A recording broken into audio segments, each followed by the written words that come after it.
Another day, another mini vlog. Esperas na nga ito ng Pasko mga mare, kaya ito nga yung una kong ginawa. Bago nga ako makapagluto dyan ng ulam mga mare, nasikaso ko muna ito mga kape. Araw na nga ito naka-standby dito sa mesa mga mare, itong mga kape at mga biskwit. O na nga yun nag-adjust sa mga kape at Milo mga mare, pinutol-putol ko na nga sila isa-isa. Para naman kapag kumuha nga sila ng kape ay hindi na nga silang mahihirapan. So kasi yung mga kape at mga biskwit ay naka-organize na. Naman yung mga plastic nga mga mare ay maitapon ko na rin sa basurahan. Ganda kasing tingnan mga mare kapag naka-organize nga itong mga grocery.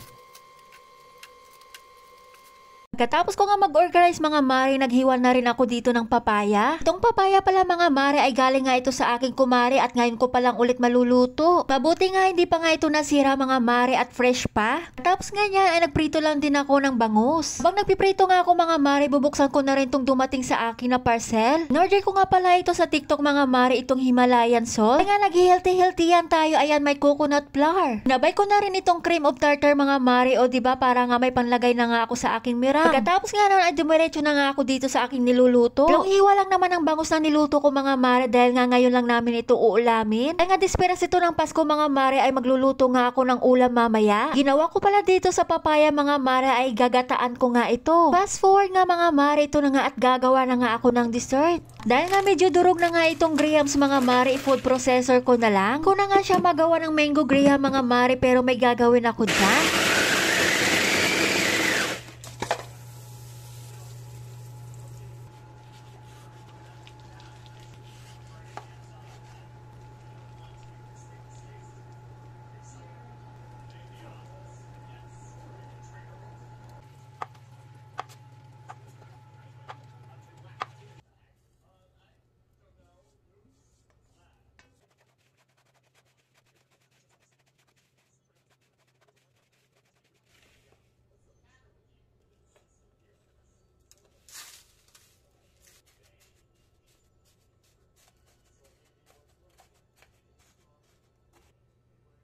Katapos ko nga dinurog yung graham mga mare, naglagay na rin ako ng butter doon. Katapos na yun mga mare ay minix ko lang ng maigi, pagkatapos nilagay ko na rin sa isang lalagyan. Lagay ko nga muna sa ref mga mare para medyo tumigas nga itong graham. Itong creme densada ng Angel mga mare ay nilagay ko nga to sa freezer ng 2 oras. Itong dessert pala na ginawa ko mga mare ay mango graham ice cream. Kaya kung ano nakikita nyo dito sa video mga mare, yun lang talaga yung ginawa ko.